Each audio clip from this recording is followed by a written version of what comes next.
morning. Please stand and join me for Angels We've Heard on High. Number 231.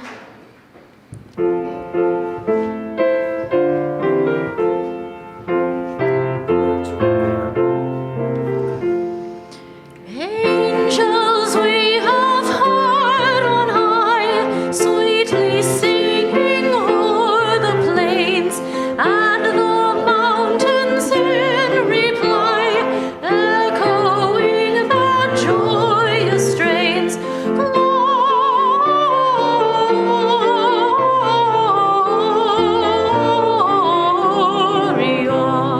in excelsis Deo, Gloria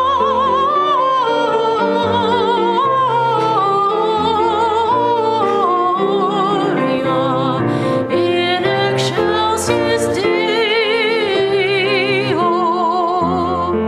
Shepherds, why this jubilee?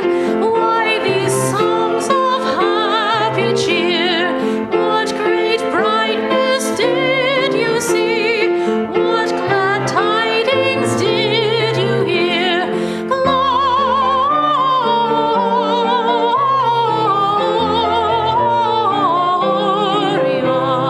in excelsis Deo, Gloria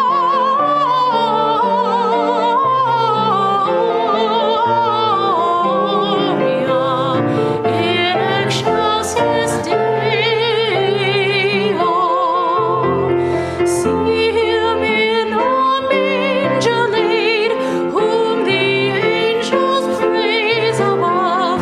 Mary, Joseph, lend your aid, while we raise our hearts in love. Gloria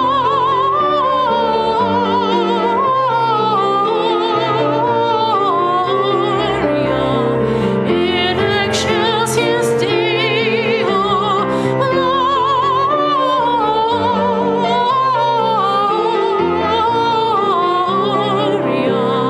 in excelsis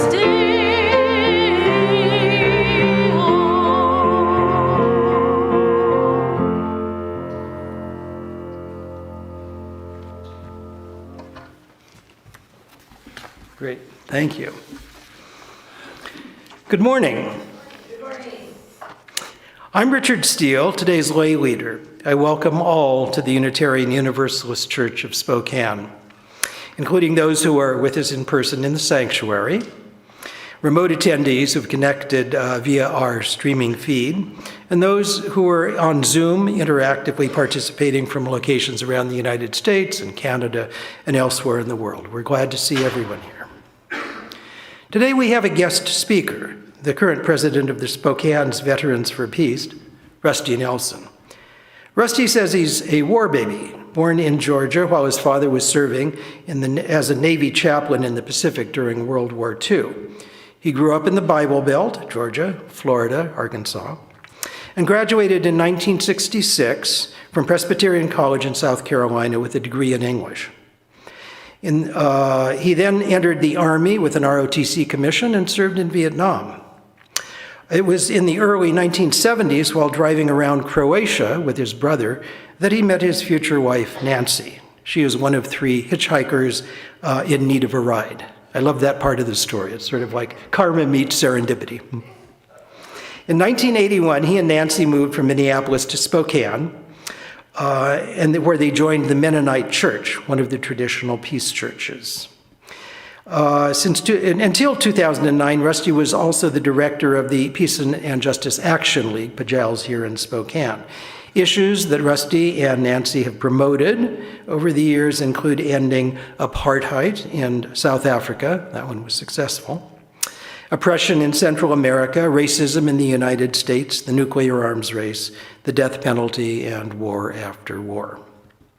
They've also advocated for women's rights, for living wages, a fair trade, and other forms of economic justice. Please join me today in welcoming Rusty to our pulpit.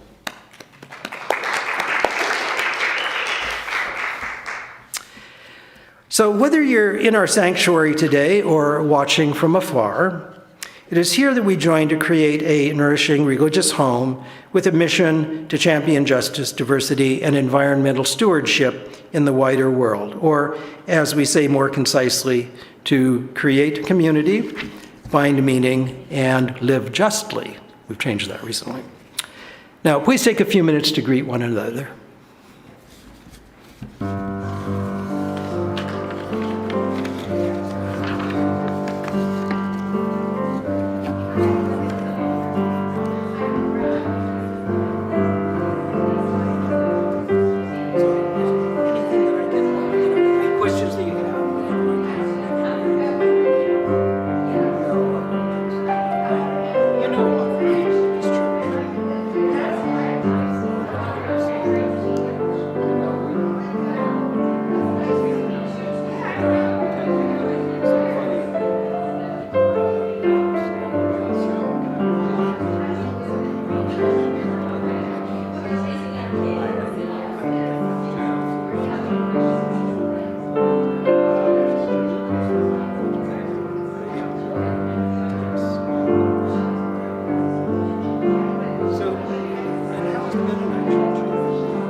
So, we now turn from our informal greetings to formally begin our service by lighting our chalice, the symbol of Unitarian Universalism, of our unity and solidarity, of our openness and inclusion, of our community and individuality. May this small flame be an offering of warmth to those who are cold and alone, and a light to those in darkness. May it be a flame that ignites justice in our world and a beacon of hope to those in need. And may it reflect at least a spark of truth wherever truth has been lost, and cast a healthy shadow of doubt where it has been found. For our opening reflection in this time of so many conflicts, I offer a passage from the 1928 classic All Quiet on the Western Front by Erich Maria Remarque. That novel first explored the forms of damage that modern mass warfare here in the trenches of World War I inflicts on those caught up in it. The protagonist, a young soldier on leave from the front, reflects. I am young, I am 20 years old, and yet I know nothing of life but despair, death, fear, and fatuous superficiality cast over an abyss of sorrow. I see how peoples are set against one another, and in silence, unknowingly, foolishly, obediently, innocently slay one another. I see the keenest brains of the world invent weapons and words to make it yet more refined and enduring. And all men of my age throughout the whole world see these things. All my generation is experiencing these things with me. What would our fathers do if we suddenly stood up and came before them and proffered our account? What do they expect of us if a time ever comes when the war is over?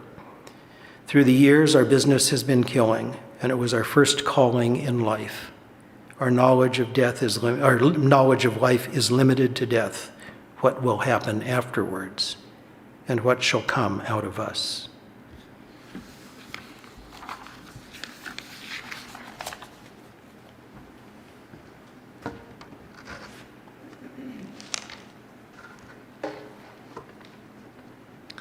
Please stand, join me for number 73, Chant for the Seasons. We're doing the winter verse.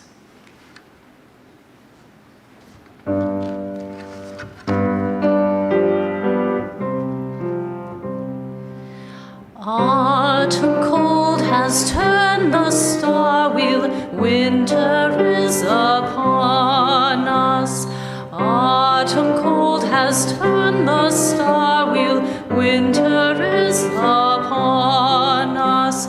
Gray the windy storms, cold upon our cheeks, the wet rain glistens, glistens. Autumn cold has turned the star wheel, winter is upon us. Leaping is the fire, golden in the glass, the cider glows like amber. Autumn cold has turned the star wheel, winter is upon us.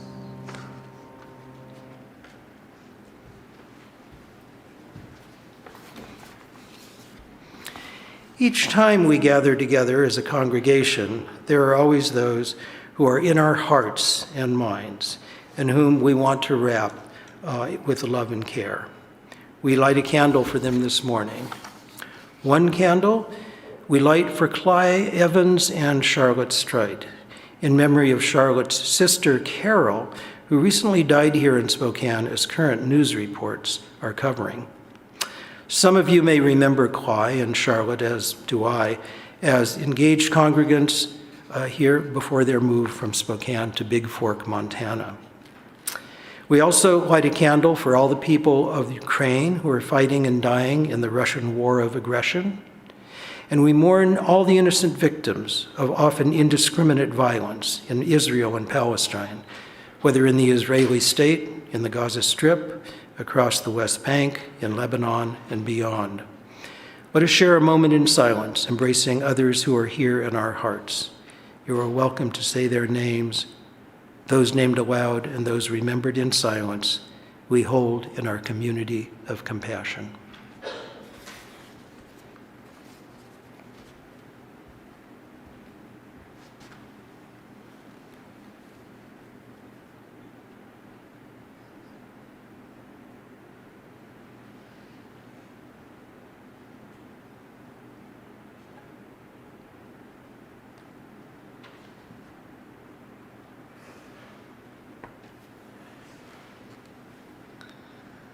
For the offertory, the choir is not here, I am here, so I'm going to sing a couple of Christmas songs. The first one is "O Christmas Tree."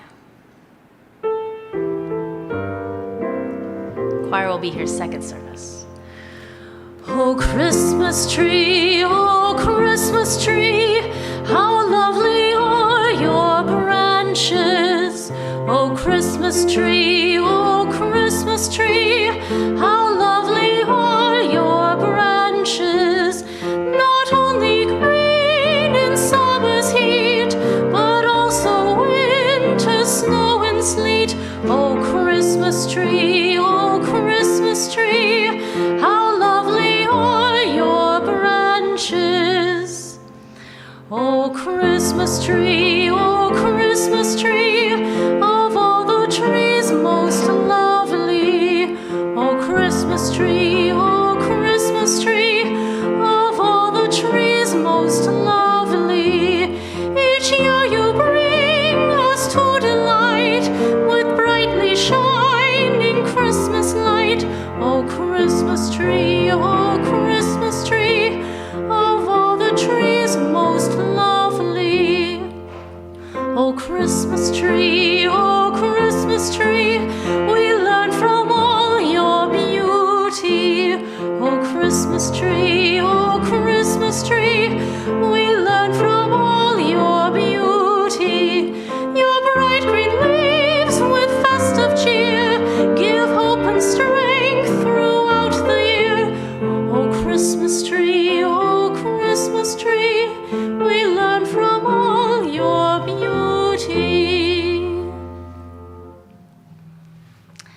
realized that we have a special offertory, do we not today? We do. Yes, apologies.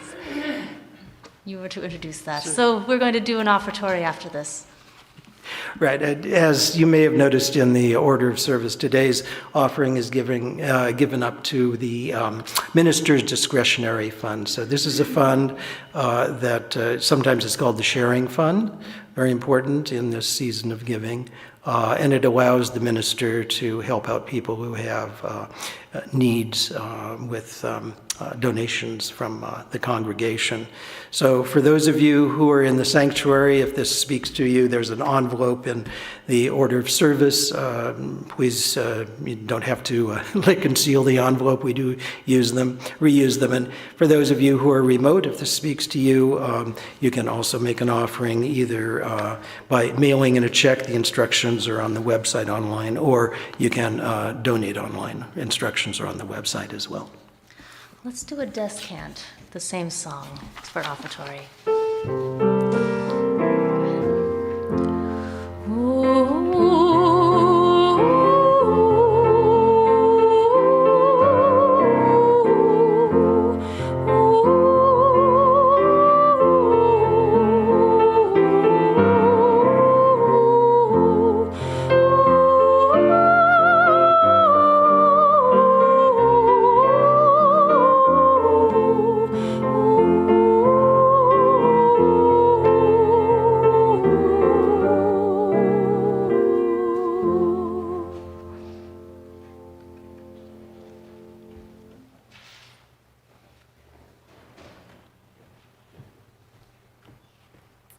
Well, thank you. I'll take a double header any Sunday. This morning's Time for All Ages is a children's Christmas sermon by Gary Kowalski. You never know how things will turn out. Sometimes big events have very small beginnings. A little acorn can turn into a giant oak tree, for example, but you'd never guess from looking that the acorn had all that potential hidden inside. Long ago, Jesus talked with people about that very idea.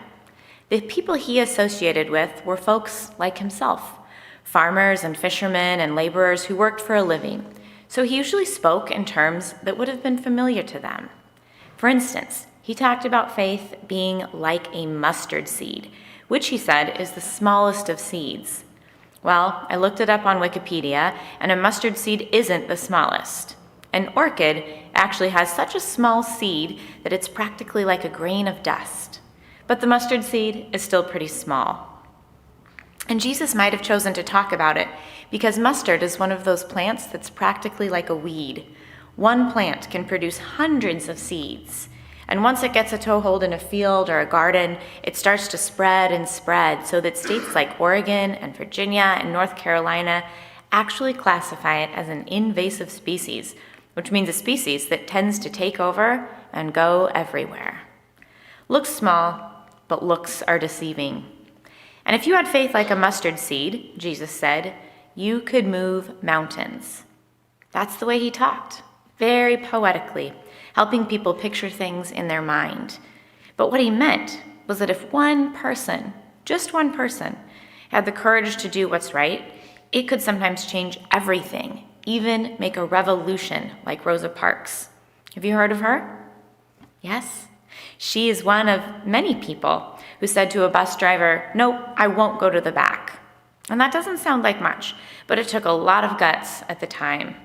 Rosa had faith like a mustard seed, and she moved mountains. Jesus also talked about the kingdom of God, which he compared to yeast in a loaf of bread. And I know we have some bakers here who know. I'm looking at you, Lynn, and you, Alan, in the coffee room. The bakers know that a grain of yeast is really, really little, probably even smaller than an orchid seed, typically 3 to 4 micrometers in diameter. And a micrometer is 1,000th of a millimeter, so small you can't even see it. Now, even though the people Jesus talked with were farmers and folks who worked with their hands, they would have been familiar with kings, because there were plenty of them around in those days, emperors and pharaohs and Caesars and whatnot, and they loved to be seen. They'd stamp their own faces on the money. They'd erect giant statues of themselves in town square. They'd dedicate temples and festivals to themselves. They did everything they could to advertise their own power and let people know about what great armies they commanded. But Jesus said the real force that commands the world can't be seen. It's behind the scenes, like yeast. You stir a little into some warm water and mix that up with your flour. And then with a little patience, the bread begins to rise, to expand, and in that way, it's almost unstoppable.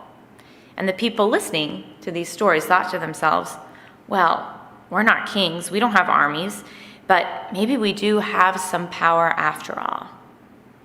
It's like a baby. At least that's the story that Christmas tells us. Nothing more tiny, nothing more helpless.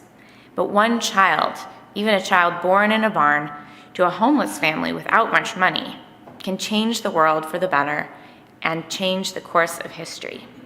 There's power in all of us. We have more leverage than we imagine. And even the smallest of us can make a big difference in other people's lives. That's what Jesus taught. Merry Christmas.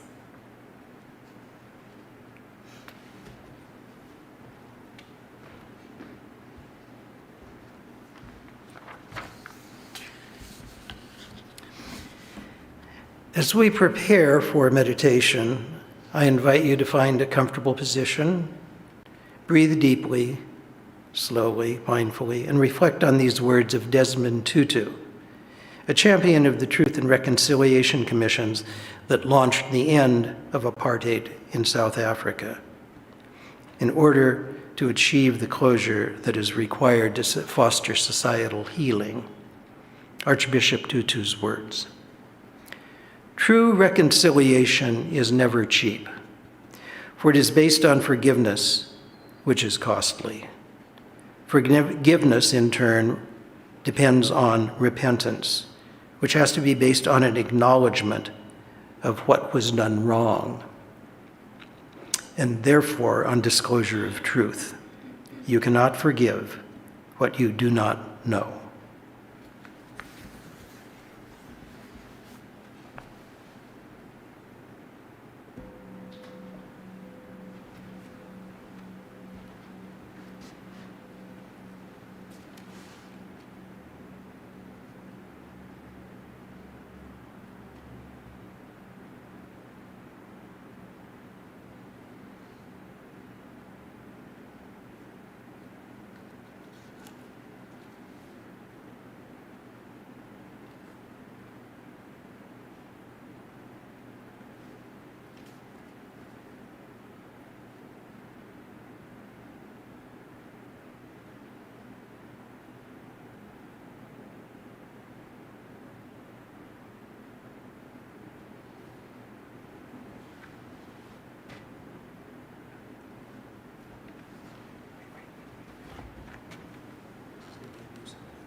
I'm going to sing you some Winter Wonderland, awaken you from meditation.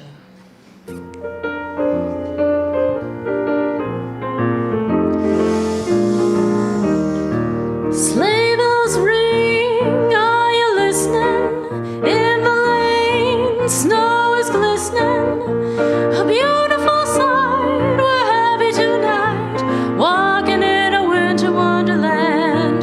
Gone away is the bluebird, here to stay is a new bird. He sings a love song as we go along, walking in a winter wonderland. In the meadow we can build a snowman, then pretend that he is Parson Brown.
Good morning. Thank you very much for inviting me, welcoming me. From Shalom Church, my home congregation, and Spokane Veterans for Peace, I bring greetings of the season that I hope will become joy and peace. Shalom and salam. I'm afflicted with an old habit that I picked up when I was doing radio news. I actually came to Spokane as a radio announcer with a sort of a bizarre beginning to a career after I was in the Army. But doing radio news, I could never have a prepared script well ahead of airtime because there was always something happening, something going on. My wife directed me many times during my career at the Peace and Justice Action League to write down my comments and stick with them. It made her very nervous when I began to stray. And I have so many stories coming here. I just learned of the death of Wayne Atwood, and I could go into Wayne Atwood stories. Cly Evans was mentioned. I could tell you Cly Evans stories. Cly, by the way, was a member of Veterans for Peace, Spokane Veterans for Peace. And that began here when my wife was speaking before this congregation. So I can be distracted very easily. And my father was a Presbyterian pastor, and he sometimes spoke of preaching with the Bible in one hand and a newspaper in the other. And he rarely did that, but he spoke of it. And picking up the newspaper this morning is my habit. I realized, well, here's some distractions. Here's something I could add or subtract or insert into my remarks today. Don't go there, Rusty. It will not be appreciated in the long run. But I want to be fresh and new, like Christmas is every year, or at least like Christmas should be every year. What I'd really like to do is spend a lot of time, instead of trying to write a sermon that I could prepare and still deliver and have it fresh, is to write some poetry. And a few years ago, I tried to write a Christmas poem. I thought, well, that would be something I could write. It'd be uplifting. I could do a poem, and instead of getting into all these political things that I always do, if I write anything, it immediately turns political.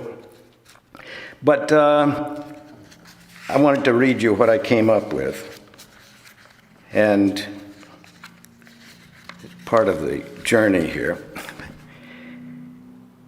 We left the little baby Jesus dangling, climbing out of the manger. 12-year-old Jesus wrangling with his senior philosophy class. 30-year-old teacher showing serious chops. A shooting star at 33 years when the heavy hammer drops. When we were finally ready to listen, Santa Claus came knocking at the door. So I have this sort of fatal attraction to the things that are going wrong on our watch. There's a Mennonite project called Community Peacemaker Teams that's been doing accompaniment in Palestine, or in the among the Palestinian people, Gaza and the West Bank, for many years. And They ask that we not celebrate Christmas this year, just as a statement for what's happening in what we have so long called the Holy Land. Friends of Sabile North America is asking preachers in the U.S. to preach about the situation, about the war that's against Palestinians, because it's against Muslims, Christians, Jewish, and non-religious Palestinians. Preaching to Unitarians seems a little strange to me. A sermon for Unitarians just kind of feels funny. But still, I have a pastor friend who was reminding me of doing the 3 points and 20 minutes and bam. And I can't do it. The children's sermon. I mean, there's a sermon. There's a pre-prepared true lesson that's good for anybody, everybody, anytime. I can't do it. And with the global climate as it is, I can go with my usual theme. The only enemy we have globally is war. The war in our heads, the war on somebody else's agenda, the war that we don't have the troops for, but always have the money for. War is our constant enemy. And then we have the concept of holy war, religious war. There seems to be a concerted effort to me to make Hamas versus Israel a religious fight. I can barely force myself to use the term holy war. It doesn't compute. I'm like Eisenhower, who said, you can only hate war so much, but take it from somebody who has seen how stupid it is. War is to be hated, not people, not a people, not a segment of a society or a segment of our world population. I believe that you who honor other traditions and spiritual practices can see through this effort to have a holy war, a religious war. But we see so many religious bullies taking advantage wherever they can. The term anti-Semitism is being exploited by people who have little or no understanding of Judaism or of the history of Israel. It seems Palestinian Christians are often ignored too and considered the other in their homeland. I wanted to share a little piece of Christmas message from Friends of Sabile North America, written by a co-chair of the Board of Trustees, Dr. Celine Al-Habash. She says, growing up in Ramallah, Palestine, as a third-generation refugee, I would wait with anticipation each year during the Christmas Eve Mass for the singing of the Arabic hymn, Laylat al-Milad, on Christmas night. The hymn promises that on Christmas Eve, hatred will vanish, the earth will bloom, war will be buried, and love will be born. The hymn further details how we as Christians must embrace the true message of Christmas by offering a glass of water to those who are thirsty, clothing a naked person with a gown of love, wiping tears from weeping eyes, and filling the hearts of all with hope. Finally, it speaks of our personal responsibility in this by refraining from hypocrisy, ridding ourselves of the spirit of revenge, and softening our hearts as our souls melt into God. I wish Zionists and Christian nationalists could be exposed to that expression of this season.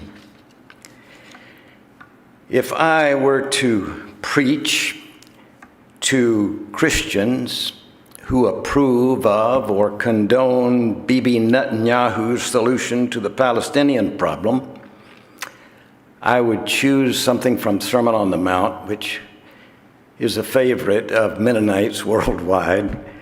The well, really. And I'll read a part of that. This is from Matthew 5:38-42. And this is the Eugene Peterson translation. Here's another old saying that deserves a second look. Eye for an eye, tooth for a tooth. Is that going to get us anywhere? Here's what I propose. Don't hit back at all. If someone strikes you, stand there and take it.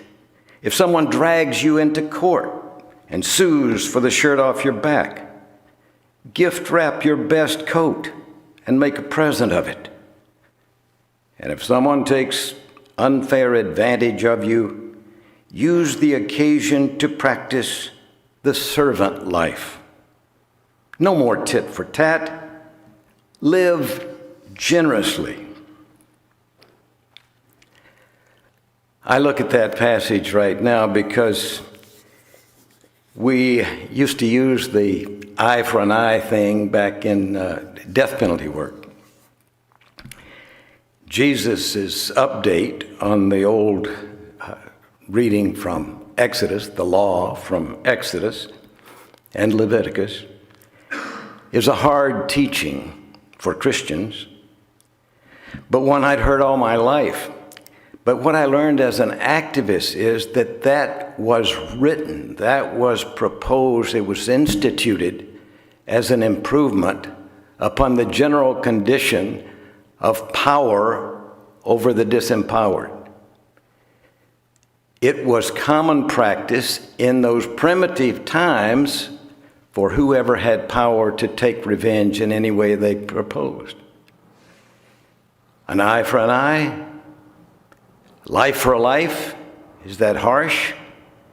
Well, it's an improvement over killing a whole village for offending someone in your family. And now, Netanyahu and his generals and the other leaders of what is Zionism gone off the rails proposes to defend Judaism by unleashing every power that he can, to take revenge on a small act of terrorism with unbridled force and viciousness. I call fraud on Netanyahu, his cronies, and his generals. And I'm terrified that influential religious and political leaders in this country feel that Israel should be encouraged to use disproportional military force against a captive, stateless, and youthful population. And I'm ashamed that the leaders of my country listen to Israeli spin, support genocide, write blank checks for war crimes, and refuse to hear the cries of broken Gaza families, or the wisdom of Israeli peace advocates who've been threatened, beaten, harassed, and arrested for years just for begging their government to end the persecution of the Palestinians. It seems to me that the wisdom of the other is the first to be discounted, censored, or banished by the systems of power. We've all been horrified by the rise of fascism in the U.S. over the past several years, haven't we? It slipped up on us a bit because we who love our country have been divided into factions, Democrats and Republicans, for instance. While some of us still remember when it was not treason to agree with an individual, a platform, or an idea of the other party. Liberals and conservatives haven't always been from different planets, even if they were poles apart. Moderates were not always refugees from extremism. The other is always suspect or to blame. My idea for wisdom of the other actually came from looking into Zionism a little bit. And by the way, I am very resentful of the Congress of the United States for passing a resolution that equates anti-Zionism to anti-Semitism. Zionism is to be understood, I believe, as a political movement, maybe even a colonial device, 150 years old. And it really has very little to do with a 5,000-year-old religion. But I was looking into Justice Brandeis, who was on the Supreme Court, and I heard recently was the top Zionist in the world at the time he was on the Supreme Court. And that sounds so subversive. But Brandeis' record was a great one as a justice. And Zionism was a very different thing. To me, Zionism should have declared victory and been put on a monument when the state of Israel was established in 1948. And I feel the same way about NATO. I feel like NATO should have been disbanded and declared victory when the Soviet Union came apart. We've been misled into putting our eggs in the basket of NATO instead of in the basket of the United Nations. And it has caused much misery as it seeks to expand far beyond anything around the North Atlantic. And I wanted to read some others, but once again, I've been wandering around in the weeds that surround my issues. From Buddhism, I'd like to quote Thich Nhat Hanh, "To develop the drop of compassion in our own heart is the only effective spiritual response to hatred and violence." From Judaism, from the Talmud, "Do not be daunted by the enormity of the world's grief. Do justly now. Love mercy now. Walk humbly now. You are not obligated to complete the work, but neither are you free to abandon it." I could go on and on, but let me say this let me say this. Love is the guiding star. Surely we can come to that at Christmas time. Surely we can put aside our petty differences that some would want to cause war. Ceasefire is something that many of us are saying right now. Ceasefire. Can't we start with ceasefire instead of just give me another couple of hours to use up these bombs that we keep building, that we use to enable our economy, that we use to forget that other people are our brothers and sisters, our responsibility.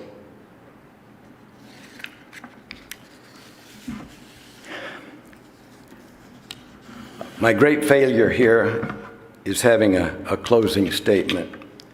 And that's a failure that many of us face and witness daily as leaders of our country struggle with right and wrong and seem to be very disinterested in the choices they make.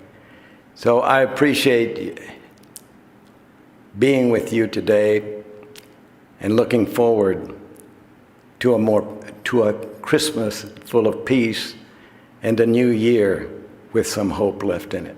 Thank you.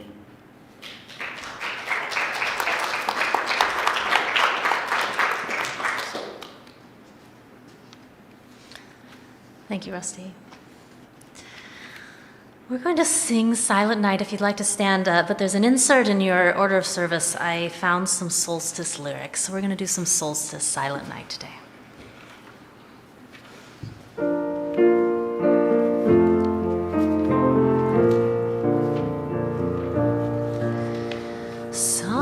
Silent night, solstice night, all is calm, all is bright.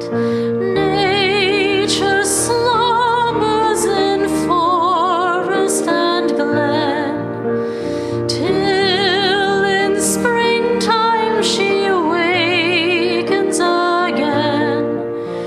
Sleeping spirits grow strong. Sleeping spirits grow strong. Silent night, solstice night, silver moon shining bright. Snowfall blankets the slumbering earth. Yule fires welcome the sun's rebirth. Hark, the light is reborn. Hark, the light is reborn. Silent night, solstice night, quiet rest till the light, turning over the rolling wheel, brings the winter to comfort and heal. Rest your spirit in peace. Rest your spirit in peace.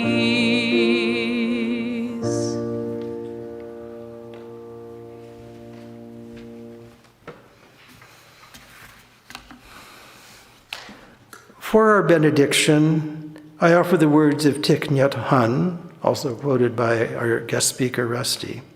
He was a Zen master, teacher, advocate for peace activism in society, a powerful leader. His words: "You who are journalists, writers, citizens, you have the right and the duty to say to those you have elected that they must practice mindfulness, calm and deep listening, and loving speech. This is a universal thing, taught by all religions. Amen. Blessed be. Salam alaikum and shalom."